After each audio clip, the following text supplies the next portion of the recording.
Hello Keto family, welcome back. Today we're making a crack chicken casserole. If this is your first time with us, don't forget, hit the subscribe button below and the bell icon so you don't miss upcoming videos. Let's get started, guys. Alright lovelies, so as a reminder, everything I'm using today is going to be listed right down there in the description below. And then at the end of the video will be a nutritional information card so you know what to expect with this casserole. Crack chicken. What is to love about crack chicken? Well, you've got chicken that's covered in ranch flavored cream cheese, covered in bacon and smothered in cheddar cheese. There is nothing better than this recipe. I promise you your family will devour it. Best part about this recipe is it reheats beautifully. It's a wonderful meal prep recipe. And also you can prepare it ahead of time. I normally do a double batch, bake one for dinner and freeze one, so in a couple weeks I don't have to do the work. All I gotta do is bake it and it's good to go. Can't beat that. All right, let's get started, lovelies. So first thing you wanna do, make sure your oven's preheating to 400 degrees. I've got a pan here that's already warmed up over medium-high heat. To that pan, I'm gonna add some bacon and get the bacon cooking. So I cut up 5 pieces of bacon with some scissors here. If you find it easier for yourself to cook the bacon whole and then just break it apart by hand, by all means do it that way. But you want to cook the bacon in the same pan you're cooking the chicken, and you want to use that bacon grease after this.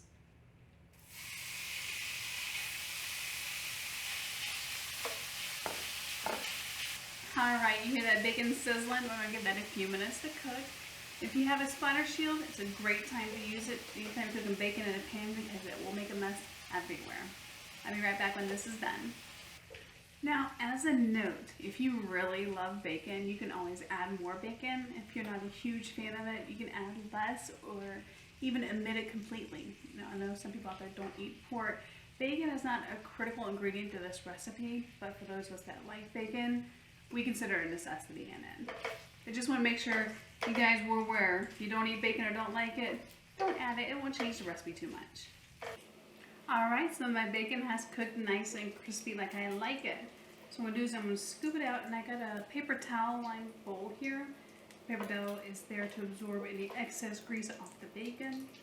Just going to scoop it out, keep as much of the bacon grease in the pan as you can. We're going to use that to cook our chicken. Alright, now that our skillet is empty of the bacon, it's still on the heat, I'm going to add a tablespoon of butter to it. Depending on how much bacon you used and how much fat content there was, the amount of bacon grease in your skillet will vary. If you don't have a lot of bacon grease in your skillet, add a tablespoon or 2 of oil, or if you didn't use bacon at all, add a couple tablespoons of oil. You don't want this chicken to be burned on the bottom of your pan. So I have 2 chicken breasts here. It's a little over a pound. I weighed it out. It's like a pound and 4 ounces, something like that. But just 2 good sized chicken breasts. I cut them up into cubes and trimmed up all the excess fat. All the gnarly bits that were on there. I like these to be bite-sized pieces. We're going to very carefully add this to our hot oil. Don't splash the hot oil on yourself though.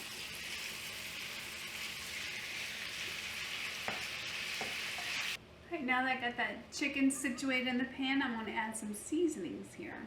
I've got a half a teaspoon of pink Himalayan sea salt, a half a teaspoon of garlic powder, a half a teaspoon of paprika, and a half a teaspoon of Mrs. Dash. So sprinkle that on and we're going to mix it all in.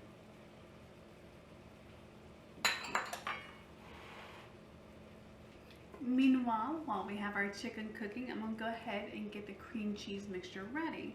So I got 4 ounces of cream cheese here that's been softened. If you don't have time to soften your cream cheese, you can always stick it in a bowl in the microwave for 20-30 seconds. Those of us that have busy days and are trying to get dinner on the table in a hurry, it's a really neat trick to know. Alright, so it's 4 ounces of cream cheese, and to that I'm going to add some seasonings. This is a homemade ranch seasoning mix. It's a 1/4 teaspoon of garlic powder, a 1/4 teaspoon of onion powder. I have a half a teaspoon of fresh parsley and a half a teaspoon of fresh dill. If you don't have fresh herbs on hand, by all means, half that down to a 1/4 teaspoon of the dried version. I'm just going to add that too. I'm going to give it all a good stir to get together. And also, as a note, if you don't want to make your own ranch seasoning mix, you can also use the store-bought packets. I'm just a little leery of using store-bought stuff like that, because you never know what they have in it. So when I put my ingredients into the online calculator, it comes out to be 0 net carbs. They're serving wonderful. When you look at the back of those pre-made packages, you find it has a carb or 2 in it, and I'm not sure where they come from. So I just don't trust them. I prefer to make my own wherever possible. In fact, I'll usually have a jar of the pre-mix already made up, just a small mason jar, keep in the cabinet, so that way I can just dab some in. Now at this point, once you get it good and mixed together, taste it. See if it's seasoned enough to your liking. If not, add a little more. No, I don't think that needs any more than that. Is on point. All right, this chicken should be about done. We're almost there. Chicken needs about 1 more minute. Now, if you don't want to make this into a casserole, this recipe actually started out with just whole chicken breasts. I would cut them in half, line them in my pan, put ingredients on top, and then bake it like that.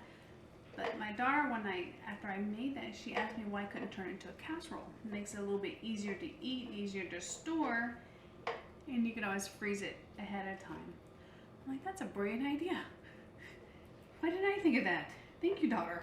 So she has great ideas every now and then. All right, this chicken is cooked, so I'm gonna go ahead and transfer it. So I have here a 7x11 casserole dish. I've already pre-greased the bottom of it with the avocado oil cooking spray. I'm just gonna transfer my chicken mixture to it. So we're gonna smooth this chicken into a nice even layer on the bottom here. Now you can use a smaller casserole dish than this. This is a pretty thin layer of chicken. This is just the first time I grabbed out of the cabinet tonight. So now we're gonna take a cream cheese mixture.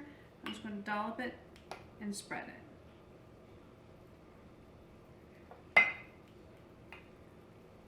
And this recipe is really good that you can have it, double it as needed. It's a very easy recipe to do the math on.